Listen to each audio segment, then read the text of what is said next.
Welcome everybody back to Game of Thrones Power Rankings for Season 6, Episode 9, The Battle of the Bastards.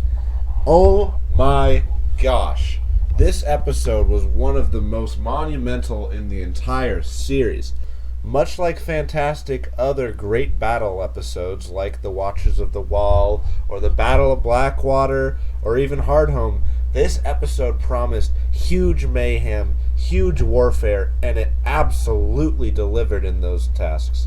I mean, the battle itself was absolutely gruesome and harrowing and just honestly showed even more than I would have wanted to see. Really just showing the horrors of war and the absolute blank luck it takes to actually survive in any kind of scenario like that. I mean, we've seen lots of charges at each other where two groups meet in the middle, but I don't know if we've ever seen the impact like we did tonight with those horses just crashing into each other at top speeds. I mean, that was insane. Some of the confrontations were just nuts. There was a couple tracking shots in there where Jon's battling his way through and just dodging people left and right. It's just muddy. Horses are everywhere.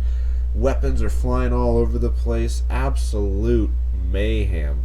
It really felt like some kind of Band of Brothers or Saving Private Ryan at times, too, because of all of the graphicness. I mean, people had their guts spilling out. They were missing legs.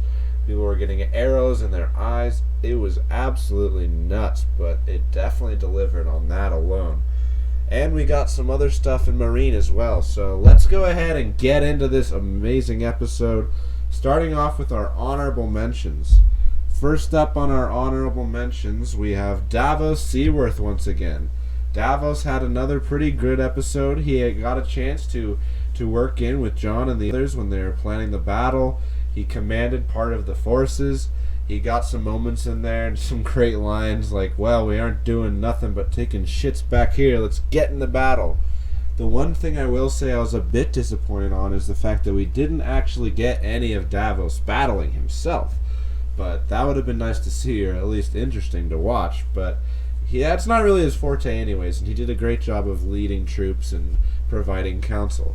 And we also got another little thing of him finding Shireen's little stag thing. So he knows something went down. I think it looks like he's going to be confronting Jon and Melisandre next episode. But that definitely needs to happen because he should have found that out a long time ago and just asked anybody what happened. But they've been kind of skirting around the issue for the whole season, so at least we're going to get some kind of resolution, because Shireen was a big part of Davos. She taught him how to read. She was one of the best parts of light in his life during some of the darker moments when he was locked in the cells in Dragonstone, and Stannis wouldn't listen to him, but he always had Shireen, and he really had a deeper connection with Shireen that did help to connect a lot more with Lyanna Mormont, as we saw in one of the most recent episodes. Speaking of which, next up on honorable mentions is Lyanna Mormont. Now, we got barely anything from her this week, but that scowl she gave to Ramsay alone keeps her in the honorable mentions. Oh my gosh. It looks like we're going to be getting a little bit more of her at least per episode, which is fantastic because she is awesome. I mean, we already know Lyanna can just about out-talk anybody in the room just because she doesn't mess around. And she gets right to the point and says what everyone's thinking in the baseline. And she does a great job of that. So I'm hoping that we get more of her. But that scowl alone was fantastic to see. And Ramsay deserved every ounce of that smirk she gave him. Coming in next in our honorable mentions is another fantastic lady of Westeros and now Essos, Yara Greyjoy. She comes over to meet up with Dany in a hope to retake her throne, I guess, from the Iron Islands and from Euron Greyjoy. One thing I am a bit confused there is they're asking her to help them get back her rightful crown, but it's not her rightful crown. I mean, say what you will about the Iron Islands political process, but they choose a king by the King's Moot, and he won the King's Moot. He's their king. She's the usurper. So it's kind of silly that they're painting her as the rightful owner. I mean, I get it. Her uncle killed their dad, but that's kind of the Iron Islands way. They're a bunch of savages. They're a bunch of pirates, and he is the Pirate King. I mean, just because she's all salty about it and wants the Salt Throne doesn't mean that she's the rightful throne. But then again, she was kind of playing Dany for most of the scene, so she could just be saying that because that's what she wants her to think. I mean, she did a great job of playing off of Dany and saying exactly what she wanted to hear and kind of sort of flirting with her, which was amazing and opened up all sorts of possibilities I hadn't even thought about. I mean, Dario Naharis better watch out for Yara now because, I don't know, Dany looked a little smitten with her. There's a lot of parallels between them, as they said. Both of them have terrible fathers. Both of them want to leave the world better than they found it. So it was really cool to see them actually talk for once and form a partnership, which should be interesting to see going forward. I really, really loved a lot of the stuff that they had with her and Dany. One thing I am a bit confused about, more so on Dany's part, is that Dany told her that she's not allowed to do any more pillaging or reaving or raping. Now, is that just her policy now? Because she's going to have a pretty hard time convincing the Dothraki of that policy. I mean, that's even more the Dothraki way of life than it is the Iron Islands way of life. I mean, Iron Islands, yeah, okay, we'll stop pirating, we'll just do some in-between-the-line shipping and whatnot. We can adjust to that, but, I mean, the Dothraki are just straight-up savages. They're straight-up worshipping horses, going around, pillaging, and pretty much their main form of gratification in these battles is the raping. So I don't know if that also applies to them or what, because I don't really know if they would follow her. That's their whole way of life. It's pretty hard to just walk in and be like, all right, no more raping, Dothraki, and while we're at it, you're going to be infantry. No more cavalry. You're off the horses. I mean, it's basically that kind of ask for them. That's pretty huge, and I don't know if they're actually going to delve into that at all, or if they're just going to bypass it, or if the Dothraki are just going to be in the battles and we'll never see them again, which could be possible. Kind of like the Unsullied. But we'll just have to see in the future. But anyways, Yara was great, and she really has a good alliance set up now. And now moving into a new feature of Power Rankings, but a worthy one, and one that I'm sure you've seen before, is our death count for the episode. Now, this was a huge episode, especially for deaths. I mean, if I'm being honest about it, I should probably count the piles of bodies that piled up outside of Winterfell and inside of Winterfell. I mean, oh my goodness. That was insane. I've never seen anything like that. There was literally just piles of bodies. I mean, Jon got buried in the piles. It was so insane. But anyways, let's just go ahead and try to stick to some more main characters. And let's go ahead and start off with the least main character who died this episode, Rickon Stark. Yes, the boy who was the youngest of the Starks and the least interesting, and lost his direwolf as well, ended up losing his life this week, just a few paces away from Jon Snow. And I really don't feel bad for him at all. I mean, you literally just must have had some kind of Prometheus thing in your head, because you just ran it completely straight in a wide open field with a guy shooting arrows at you. What the hell's your deal, dude? You never heard of serpentine? You never dodged around? You never made some cuts or anything? What are you I mean, at that point, I really just lost all sympathy for him and assumed that he wanted to die. I mean, I don't know what else it could be. He literally just ran straight. So, bye-bye, Rickon. Not really that sad to see you go. You were easily the first Stark I would have chosen to die from the very beginning. We never really got into your character at all. You were too young at first, and then you came back much older to never talk and die. Good job. All right, thanks. At least it was Rickon and not Jon this episode. I can say that. Moving on, now we get into some of the actually good deaths from this episode. Starting off with wun-wun the Giant. Oh my gosh, this was a tough one, you guys. Wun-wun the Giant had his final battle this week. He made some great moments. He walked in and punched a horse in the mouth, probably killing it. He ripped a guy in half. I mean, that was nuts. And the biggest sacrifice of all, he gave his life to return the Starks to Winterfell. This guy deserves a statue of himself right where he died. I mean, what a moment. What a giant. Wun-wun, I salute you, because without you, we wouldn't even have Winterfell, and the Starks wouldn't even be in Winterfell. I've grieved so much for your giant friend who died at the wall. You were one of the main people who got to join Jon Snow.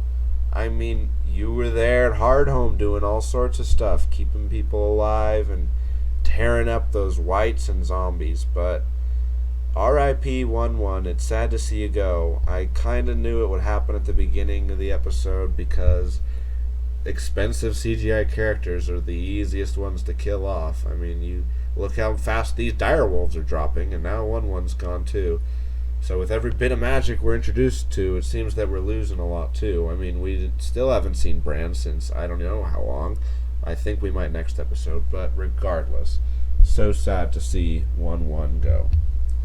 And last and absolutely most, Ramsay Bolton is dead. Hallelujah. Hang the congratulations banners around the rafters of Winterfell. The biggest shit since Joffrey finally got what he deserved in one of the most poignant and ironic deaths and gratifying deaths on the show. I think probably easily the most gratifying. Ramsay had his face eaten off by his own dogs. Sansa sicked him on him and just sat there stone cold and watched it. It was absolutely savage. He was peak Ramsay again this episode, toying with Rickon, shooting him right before he could get to Jon, toying with Jon, challenging him to a one-on-one after he knew the battle was lost, smiling as he got his face smashed in. I kept thinking that he had some kind of card up his sleeve, but he really is just one of the worst people. Even when he knew he lost, he still was talking all sorts of mad game. The only thing I can say is that I really would have liked some kind of actual real fight between like him and Jon, like maybe after that awesome moment where Jon does the shield to his arrows, then Ramsay pulls out his two little daggers and Jon has his sword, and they'd have a quick little battle that ends with him, I don't know, he just chops off a hand and then he's like, here you go, Sansa. I think that would have made it absolutely perfect. But this is Game of Thrones, so it makes sense. We don't get everything we want, which is completely the point when wun-wun dies and Ramsay just cuts him off from having some kind of last moment with Jon and just cements his legacy as one of the worst villains on the show. So glad to see him go. So glad to take him off the top 20, which ended up helping some other people hop up a couple spots in the top 20. But terrible, terrible Ramsay. I really hope all the theories about Sansa being pregnant aren't true, because I just do not want to see that happen. I don't want to see his name continued in any way, much like what Sansa said this episode. So with that, let's go ahead and get into the meat of this power rankings and get into our top 20. And starting at number 20, the woman who ended Ramsay herself, Sansa Stark, with a little help from the hounds. Not that hound, I know what you're thinking. Sansa started out on our top 20 when we started this power rankings, but quickly fell off because she makes tons of dumb decisions. That is no exception this episode. I was really conflicted in putting Sansa on this list. I ended up definitely having to put her on because her letter to Littlefinger did end up turning the tide of the battle. My problem is that she didn't tell Jon that she had these troops from Littlefinger. She never, if she had just told him, I don't know, last episode, this episode in the tent when she was literally saying, you need to do what he doesn't think you should do. And he's like, thanks, that doesn't help me. What should I do? We don't have the troops. Where are we going to get more troops? And she's like, well, I have more troops, but I don't think I'm going to tell you because I think we should just, I just want you to be bait. I don't know. I don't know what her reasoning is there, because there's many scenarios where she doesn't tell Jon and Jon dies and Tormund dies. I mean, she took a lot of chances. I mean, sure, they had the element of surprise and they ended up winning the battle, but don't you think there was some kind of way they could have done that where they knew that she was coming and they didn't have to lose over 2/3 of their troops? I mean, even when they got encircled and the Bolton started then closing in, maybe send the troops in right then. Maybe don't wait for them to kill off half the troops just sitting on top of the hill like, wait a minute, hold on. Just a sec. Okay. No, hold on. Okay, go. Like, come on. You cost so many lives, thousands of lives. Did you see The piles of bodies, Sansa. And then she just sits there with a little smirk on her face. But that's Sansa for you, honestly. She goes around, she learns nothing, and she does everything she wants for herself, and ends up getting everyone around her hurt. I mean, she's one of the main reasons that Ned died when she confessed to Cersei because of her own selfish needs, wanting to marry Joffrey, which at the time seemed like a good idea to her. But that's the thing, she doesn't know. She said herself, I'm not a strategist, I don't know anything about troops, but yet she's ripping into Jon for his strategy? Let's just leave it at this. Sansa turned the tide of the battle, but she definitely could have done it in 1,000 better ways. I'm glad she got her revenge on Ramsay. Maybe she'll have a clear head now and actually trust her brother. Hopefully, because otherwise she's going to be right back off this list next week, I'll tell you that. So, moving into number 19, moving up one spot, thanks to Ramsay, The Mountain. Didn't get nothing from The Mountain this week. We might next week in what is going to be the longest episode of Game of Thrones to date. So I'll just leave it at that. But this behemoth is going to be hard to take down. And at number 18 and 17 while we're at it, Benjen and Bran. Benjen comes in just above Bran once again, but we really need to see something from these guys before the season ends. I mean, they had this whole tag team of them and Mira set up, and then we never see anything again. I mean, what's going on? Is Bran just chugging rabbit's blood? What's happening? Are they at the wall? Where are they going? What are they going to do? Who's after them? Is he learning anything? What could he learn from him? There's a lot of questions that just aren't being answered because we just aren't even looking at them. So hopefully we return next week. At number 16, Marjorie Tyrell. I am really starting to waver on Marjorie. I mean, I don't even know if she has a plan at this point. Everything's going against her, but she keeps, slipping people notes and acting like she has a plan for Loras and everything. So I really hope it clears it up next episode, because otherwise she's going to drop a lot, because she has just absolutely done nothing good this entire season and let Tommen be completely manipulated by this crazy man. So we'll just have to see. At number 15, we have Arya Stark. Now, I'm not happy with how Arya Stark's storyline ended, like many others, so unless we get something radical that changes everything we saw the last episode, I don't think she's going to be moving up. But hopefully we just get to see her on a boat back to Westeros so we can get some good stuff from her again. At number 14, someone actually in this episode, Daenerys Targaryen, moving up 2 spots. Daenerys had a monumental week as well. We finally got triple dragon action with her on the back of Drogon. This is the kind of stuff that we've been waiting for so long. Finally, the dragons are big enough. She has enough control of them, I guess, even though they didn't like her before, but I guess they do now. And we got to see her really just go savage on those slaver ships. I mean, she burned that thing down to the water's edge. She had it, and she just kept going. Talk about overkill. But I really like the dynamic that she's building with Tyrion. She came back last episode and I thought she was just going to lay into him, but then Tyrion did a great job of handling her and, kind of warning her of the troubles of the Targaryens' past, like with Aerys, and how he was going to hint blow up King's Landing with wildfire. They keep mentioning this wildfire. I'm getting scared for next episode. But anyways, I really love this new role of Daenerys as Tyrion's ice queen and sort of conqueror who he can turn to be his fist, and he's kind of the lighter pen. I really love those two together in that tag team. I really hope it can move forward and better. And I hope next episode she's getting on some boats and heading over to Westeros. Let's get everyone into Westeros. I'm ready. You're ready. Everyone's ready. Let's go. And at number 13, Tormund, Giant's Bane. Tormund had some great moments this episode. When they were planning out the battle and he had to be explained to him what a pincer was and what flanks were, that was hilarious. He had a great little talk with Davos when they were walking around saying he needed a drink, and Davos was like, no, I'm okay. And how they both served different kings for different reasons, and both were wrong. And that hopefully Jon Snow's the answer, but it's a good thing he ain't a king. Tormund also had some great battle moments, saving Jon in the middle of the battle from behind, ripping out that Umber dude's throat with his mouth and then just stabbing him when it looked like he was finished. Oh, I was so scared for a second. I thought they were going to take him out and he was going to be one of the casualties of the battle, but he just He just went straight Giantsbane on him and just was like, no, I refuse. It was like watching LeBron James in Game 7 last night. He's just like, no, this isn't happening. I'm staying here. This is my town.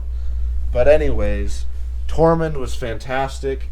When they ran off after Ramsay at the end, just him, wun-wun, and Jon, it looked like League of Legends, just 3 heroes heading in. I mean, I'll watch the 3 of them head anywhere. Well, the 2 of them after this episode, but with Davos, I think they got a great threesome right there, no pun intended, and hopefully they can keep Sansa under wraps, because she's going to do everything she can to try and screw up this dynasty. I can already feel it.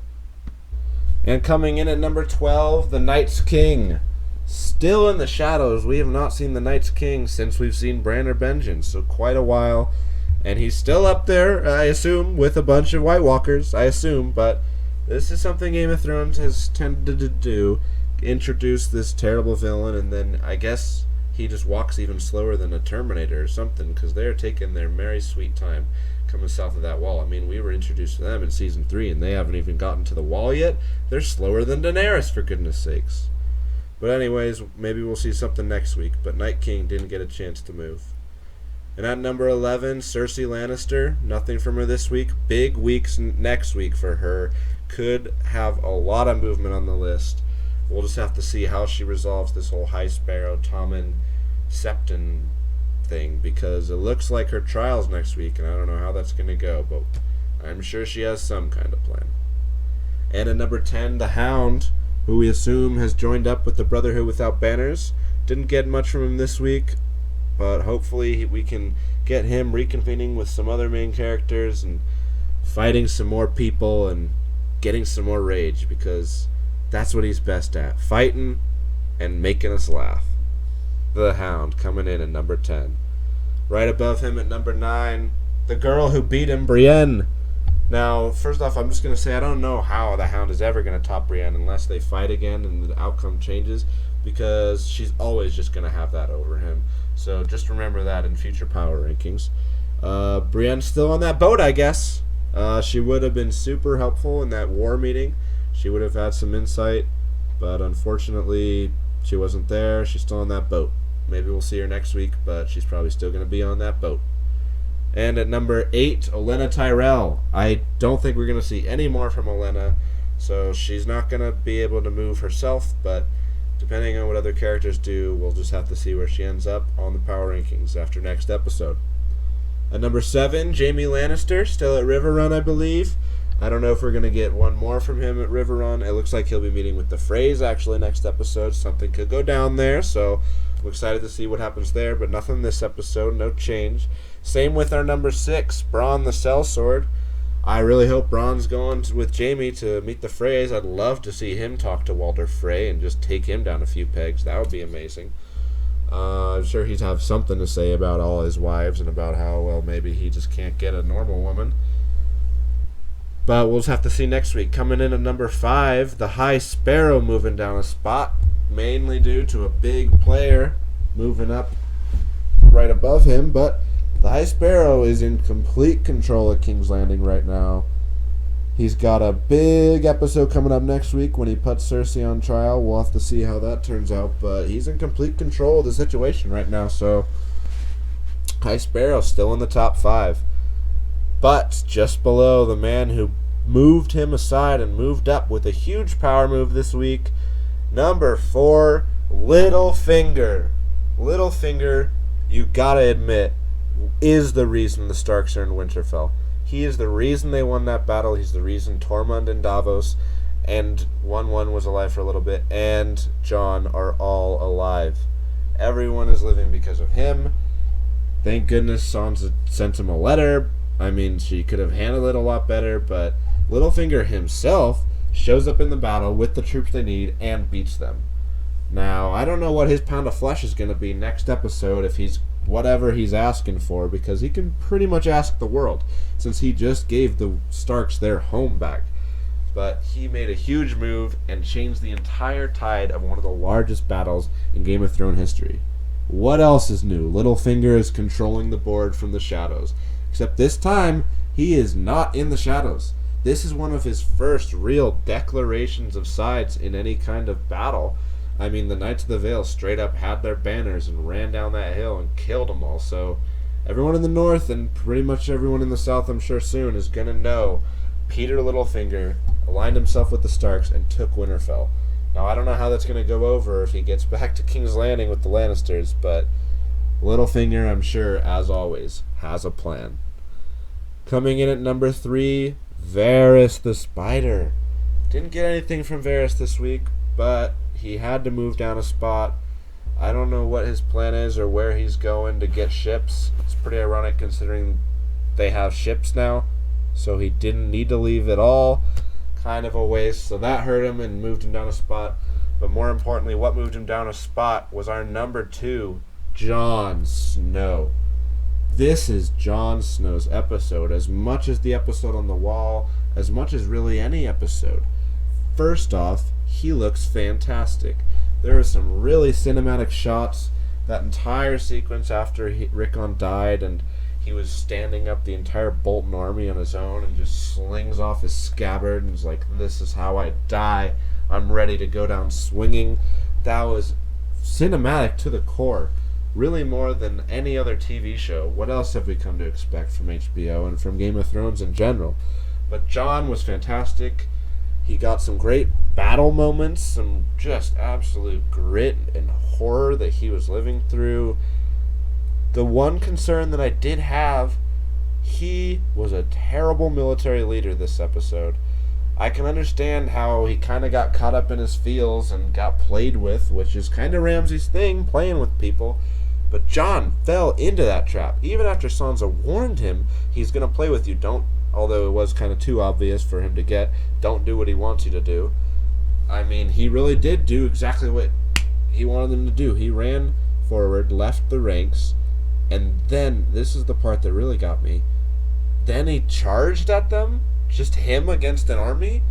I thought he was going to charge back to his people and be like, alright, come at us, because that's what their plan was, but he jeopardized their entire battle plan. If Littlefinger wasn't there, Jon Snow would have lost them the entire battle. They would have died. Unless wun-wun just went ham and stepped on everybody.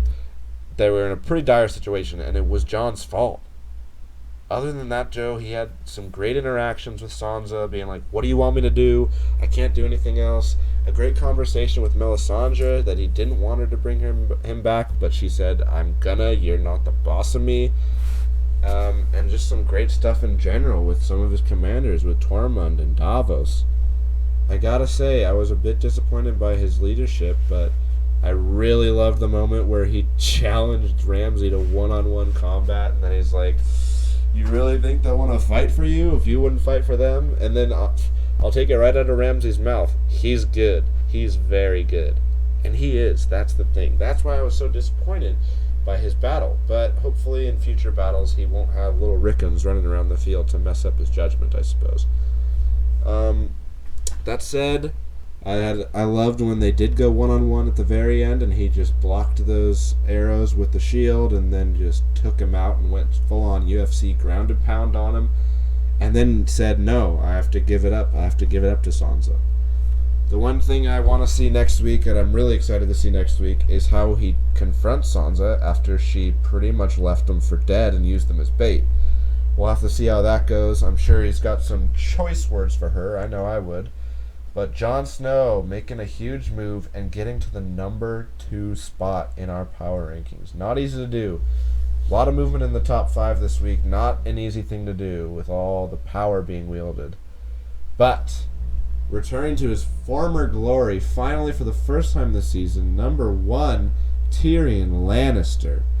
Tyrion had a pretty terrible season this whole season. I mean, he was making some good decisions, he was making the city more lively, but he really did screw up the slave discussions. But I'm so glad. I really thought they were going to make him the scapegoat for everything, but I should have known Tyrion's Tyrion. He can talk his way out of anything. And so Daenerys gets back, and she's angry as hell, and he's like, it's alright, we're doing pretty good despite appearances. The city's thriving. He even had some comedic moments while the bombs were going off, which was a tad off tone, but at the same time I loved it. Tyrion really feels like he's not exactly the king along with Daenerys' queen, but they're definitely a tag team and they definitely need each other.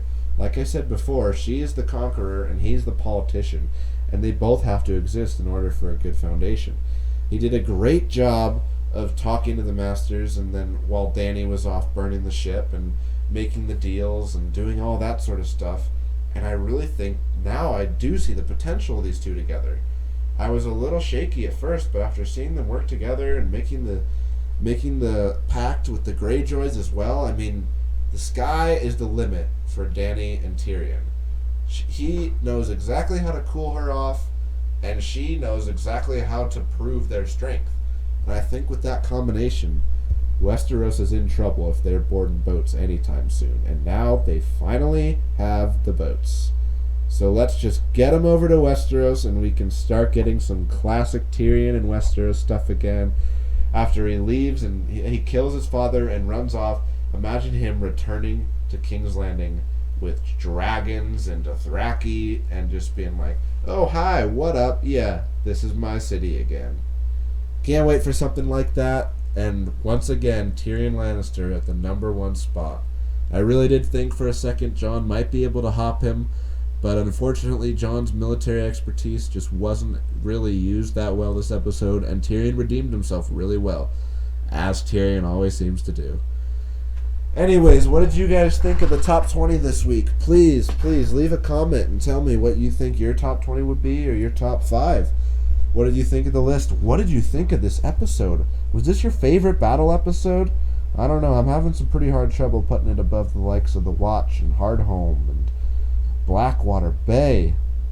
If only because this battle was just really simple and kind of exactly what we were expecting, to be honest. I mean, it seemed like they were going to fight in a football field, a lesser Stark was going to die, and then Littlefinger was going to come in and save him, and Ramsay was going to die.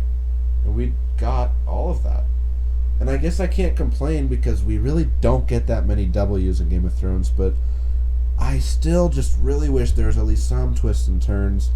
It really has been this whole season's like this. I mean, this whole season's been like the Arya storyline. It's been exactly what they've shown us, unfortunately, and to its detriment. So I'm really hoping that they can pick it back up and get some twists going and lead us on a road that isn't the road they end up using. I mean, that's what classic Game of Thrones was moments we didn't see coming, things that were in the shadows that we could have picked up on, but had huge ramifications in the end. It wasn't just all laid out obvious, the most obvious, easiest way to take. So I'm hoping maybe next episode, but really hopefully next season, we can get back to some more nuanced storytelling with Game of Thrones. Anyways, subscribe if you like my videos. Click on some of the other videos if you want to watch them. I'm on Facebook and Twitter. And until next movie review I do, in the next episode of Game of Thrones, which is going to be a huge doozy in the season finale, this is Movie Mammoth signing off.